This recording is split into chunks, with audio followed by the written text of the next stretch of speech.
Hello students, today is my third lecture of hearing. I have uploaded part 1 and part 2, in which part 1 we have discussed structure of external ear and middle ear along with the functions of middle ear. In part 2 we have discussed the structure of organ of Corti as well as the section of cochlea, different compartments of cochlea and detailed structure of organ of Corti. In part number 3 we are discussing hair cell excitation or mechanotransduction, how the mechanical energy that is from sound is transformed into electrical energy, or in other words we can say the excitation of hair cells we will learn today.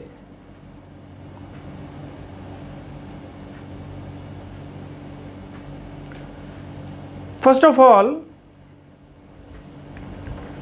a brief knowledge about inner hair cell. Inner hair cells, there are two types of hair cells in organ of Corti: outer hair cells having 3 rows and inner hair cells having single row. Inner hair cells, they make large number of synaptic connections with the afferent of auditory nerve. 95% of afferent auditory nerve makes contact with inner hair cells. It means our auditory or cochlear nerve contains the fibers which carries 95% impulses from inner hair cells only. So inner hair cells are very important in mechanotransduction. They detect the basilar membrane movement. The tips of inner hair cells are not embedded in tectoral membrane, they just touches the tectoral membrane, but in outer hair cells they are embedded. They fit loosely into the groove called Hansen's groove. They are driven by viscous drag of endolymph, means shearing force is done over inner hair cells and which produces or which helps in mechanotransduction. We will discuss this later on. So majority of auditory signals are transformed by inner hair cells. Approximately 90 to 95% of auditory nerve fibers are innervated by or innervated to the inner hair cells. So this is our inner hair cell, single row and 3 row of outer hair cells. This is entire structure of organ of Corti. This is the entire structure of organ of Corti: inner hair cell, outer hair cell. These are the nerve fibers originates from inner hair cell. Majority of fibers of cochlear nerve are originated, approximately 95% of fibers are originated from inner hair cells only. Now what is the role of outer hair cell? 3 rows of outer hair cells are present in organ of Corti. Very few outer hair cells are synapses with auditory nerve. Inside of outer hair cells have minus 70 millivolt potential. What is the role of outer hair cells? They serve to amplify basilar membrane vibrations. They increases the sensitivity and selectivity of cochlea. Cochlear microphonics are derived from these cells. So basically outer hair cells modified the vibrations of basilar membrane. Sometimes you have seen that a large crowd or large noise is there. Suppose a party is going on and you are there in party and suddenly you want to focus a particular musical instrument, then other things will be masked up or masked out. So this tuning is done or fine tuning is done by outer hair cells. These outer hair cells receives efferent fibers, and these efferent fibers basically which terminate over outer hair cells, these efferent fibers are cholinergic and they releases acetylcholine. In response to their stimulation, these outer hair cells can decrease or increase in their size. Depending upon type of stimulation, they increase or decrease in their size. So in that manner, means length, they increases or decreases. So in that manner, they loosen or tighten the basilar membrane accordingly. And by doing this, they tune the basilar membrane, they tune the sensitivity of inner hair cells by its action.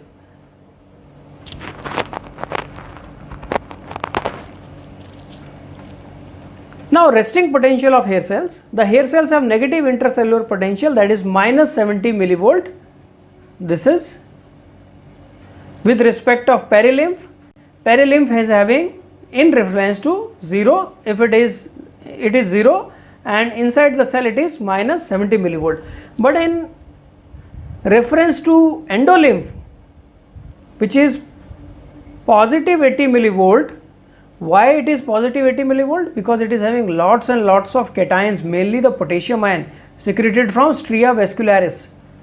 So as a result of which it is highly positive, endolymph is highly positive, whereas the inside the cell it is negative, which is minus 70 millivolt, and perilymph is 0.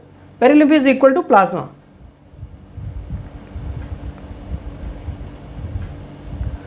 So high electrical potential at the tip of stereocilia, the same minus 70 is also there in the stereocilia.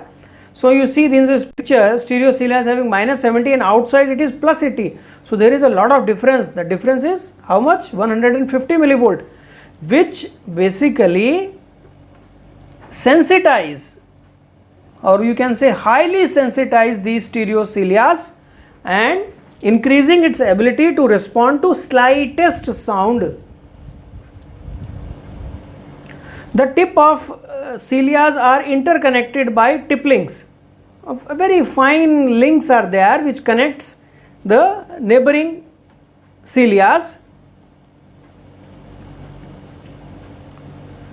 The basilar fiber, the rods of corti and the reticular lamina moves at a rigid unit. Means this is reticular lamina and this is our basilar membrane.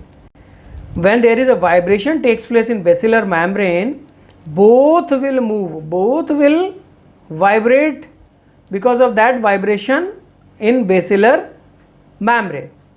So upward movement of basilar membrane rocks the reticular lamina upwards and inwards towards the modulus, upwards and slightly inwards towards the modulus. Upwards and slightly inwards means in which, exactly in which direction? I will show you. Upwards and slightly inwards direction.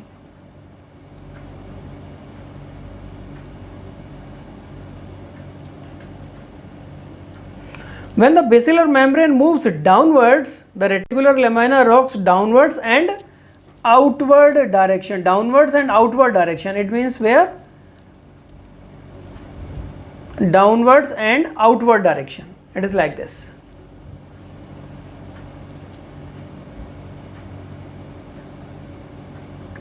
So the inwards and outward movement causes hairs on the hair cells to shear back and forth against the tectoral membrane, back and forth against the tectoral membrane. These hair cells now move back and forth because of these upward and downward movements of basilar membrane and the reticular lamina. So these back and forth movement leads to generation of action potential. How it takes place, we will discuss in the upcoming slides.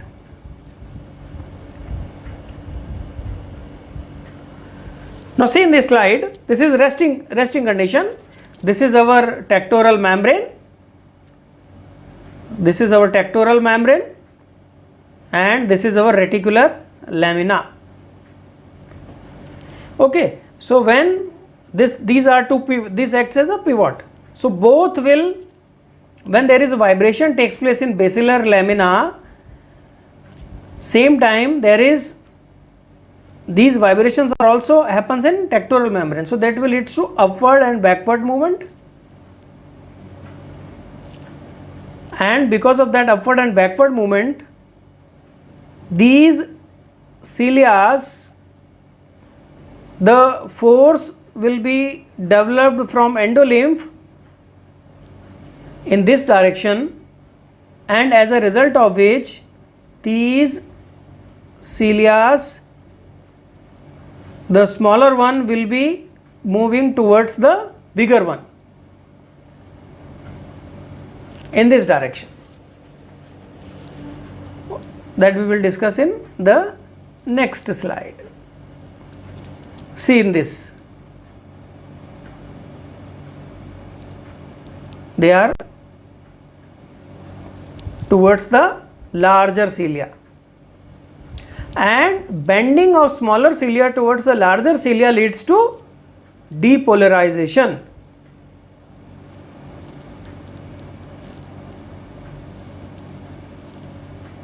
And opposite takes place when there is backward movement, downward movement takes place. When downward movement takes place, as a result, these cilia will bend opposite to the larger one, and you can see here they are moving backwards opposite to the larger one in this direction, and that will leads to hyperpolarization.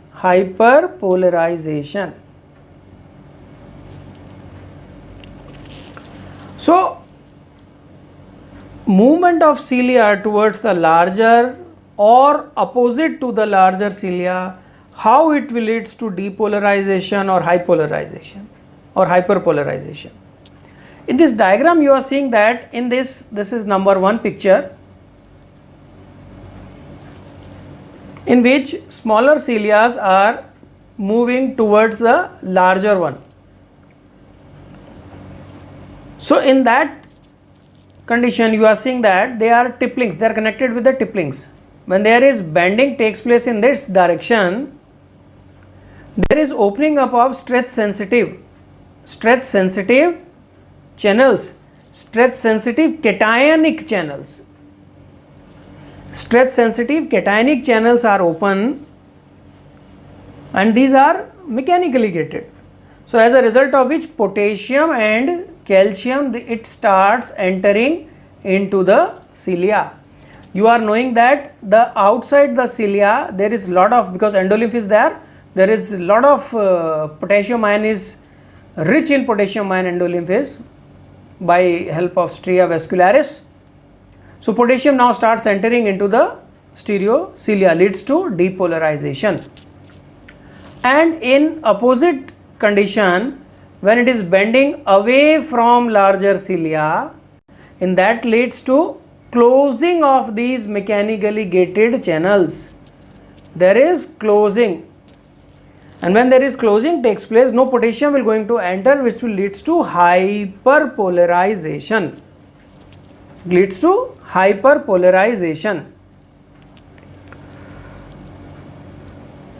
So opening of these stretch sensitive cationic channels on stereocilia causes large influx of cations, which leads to depolarization, and as the stereocilia is deflected away from tallest, it causes relaxation of tip links, which decreases the probability of ionic channels opening.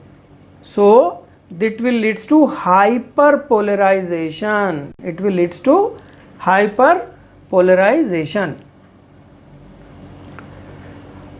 So influx of potassium ion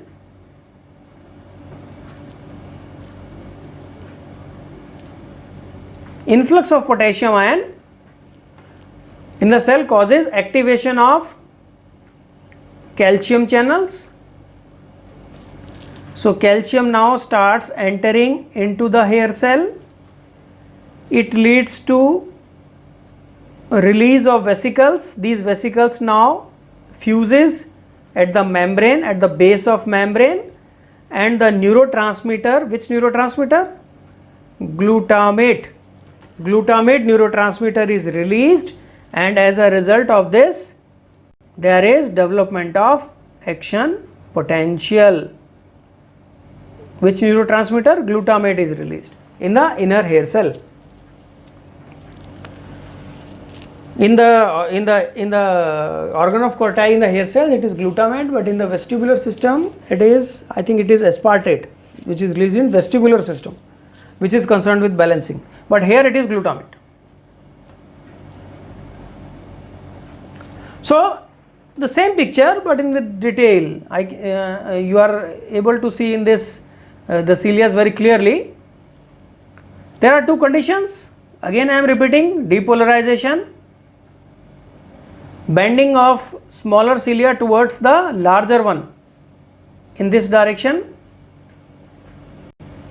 When the basilar membrane moves upward direction, then this picture happens. When the basilar membrane moves downward direction, then this picture happens. Okay, I will divide this A and B. So in picture number A, when the small cilia are bending towards the larger one, so movement towards the larger cilia or the longest cilia causes opening up of mechanically gated potassium channel. So potassium, because endolymph, the exterior or the endolymph is rich in potassium, so potassium now starts entering into the cell, and as a result calcium also starts entering into the cell because of depolarization. So entry of calcium leads to release of vesicles, vesicle fuses, releases glutamine, glutamine entering, and potential is generated, and these nerve impulses now going towards the brain. So in part number B, there is opposite, means when there is downward movement of basilar membrane takes place. So in that case there is closing up of potassium channels, so potassium will not going to enter, there is no depolarization, no entry of calcium. So calcium will not enter, vesicle will not going to released, and there is no depolarization.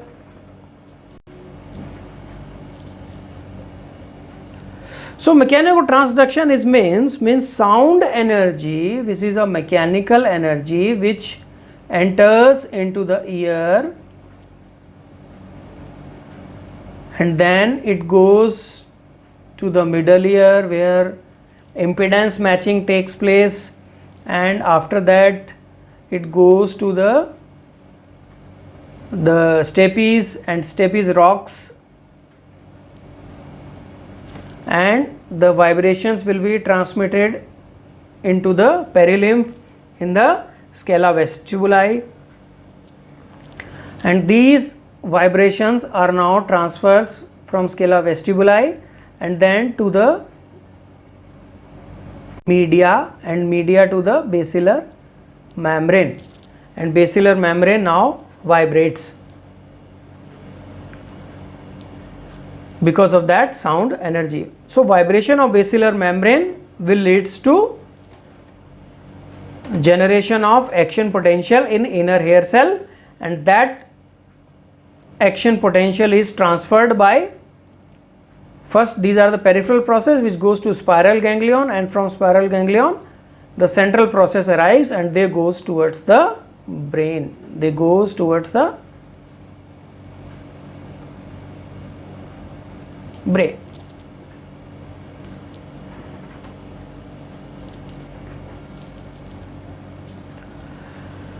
Now what about the important quality or unique feature of basilar membrane? Basilar membrane is a fibrous plate containing 20,000 to 30,000 basal fibers. These fibers are stiff, elastic and hair-like, and they are not fixed at their distal ends. This is our stapes.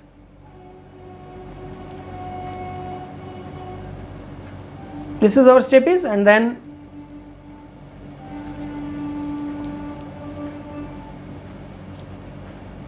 the sound wave will move from this and then goes to scala media and to the basilar membrane.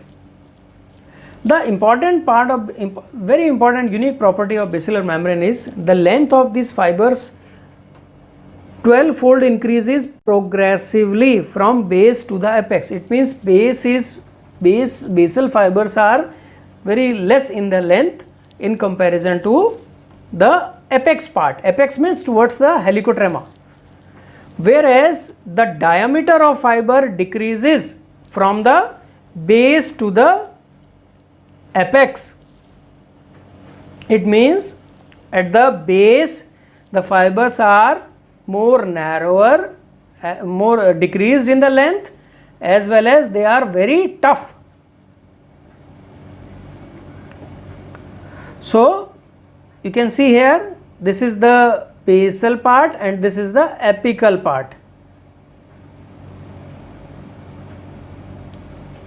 At the apical part it is very loose, and it is at the basal part it is very rigid, very tough, very taut.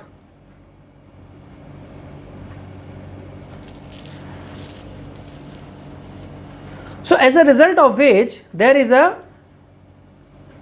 tonotropic arrangement of frequencies in the basilar membrane. High frequency sound waves, they vibrate at the basal part, but the low frequency sound waves, because it is very loosened, they do maximum vibration at apical part. So high frequency at the basal part and low frequency at the apical part. Because of the unique property of this basilar membrane, it is very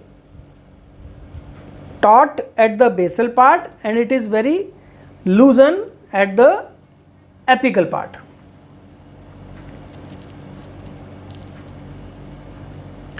So there is tonotopical arrangement of sound frequencies on the basilar membrane, as a result of which the base vibrates with high frequency, the base vibrates with high frequency, and apex vibrates with low frequency. This is the distance from stapes, means we have straightened the cochlea. This is our basilar membrane and we have straightened it. Now you can see here the high frequency waves vibrates at the basal part maximally, and low frequency waves having low frequency, they vibrates maximally at the apex because of the unique characteristic of basilar membrane.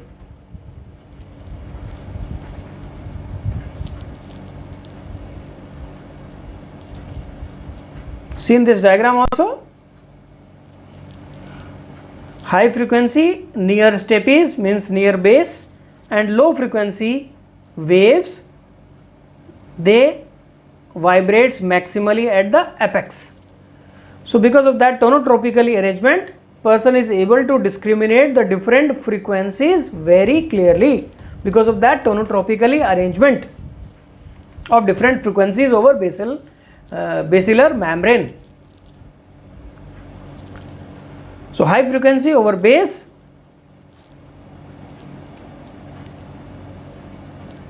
and medium frequency in the medium part in between base and apex, and low frequency vibrates maximally near the helicoderma, means near the apex. Now there is an animation. I am completing this lecture now, mechanical transduction. In the next lecture I will discuss the different potentials like endocochlear potential, cochlear microphonics, what is RMP, what is action potential, and then later on the travelling wave theory and the Wally theory and telephonic theory given to understand the discrimination of frequency of sound as well as the loudness. Friends,